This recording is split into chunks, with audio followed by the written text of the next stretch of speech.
রাখাইনের বিদ্রোহী গোষ্ঠী আরাকান আর্মির সশস্ত্র প্রতিরোধের মুখে রীতিমতো কোণঠাসা হয়ে পড়েছে মিয়ানমারের জান্তা বাহিনী। প্রতিদিনই নতুন নতুন এলাকা দখলে নিচ্ছে বিদ্রোহী গোষ্ঠীটি। যে কোনো সময় পুরো অঞ্চলের নিয়ন্ত্রণ চলে যেতে পারে বিদ্রোহীদের হাতে। এরই মধ্যে রাজ্যের প্রধান শহর সিত্তে সহ বেশ কয়েকটি গুরুত্বপূর্ণ শহর দখলে নিয়েছে তারা। জান্তা বাহিনীর সঙ্গে চলছে তীব্র লড়াই। চূড়ান্ত আক্রমণের রাখাইন রাজ্যের আন শহরের জান্তা সেনাদের আত্মসমর্পণের আহ্বান জানিয়েছে আরাকান আর্মি। আত্মসমর্পণ করলে পরিবারের সঙ্গে পুনর্মিলনের সুযোগ দেওয়া হবে বলেও জানায় গোষ্ঠীটি। এরই মধ্যে গোষ্ঠীটির ধাওয়ায় মিয়ানমার সেনাবাহিনীর এক কমান্ডারের মৃত্যুর খবর পাওয়া গেছে।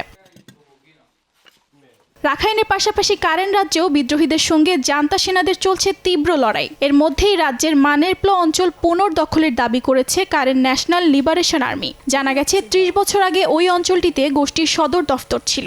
কেএনইউ এর মুখপাত্র জানান, শুরু থেকেই অঞ্চলটির নিয়ন্ত্রণ নেয়ার প্রধান লক্ষ্য ছিল তাদের। লড়াইয়ে উভয় পক্ষে বেশ কয়েকজন সদস্য হতাহত হয় বলেও জানান ওই মুখপাত্র।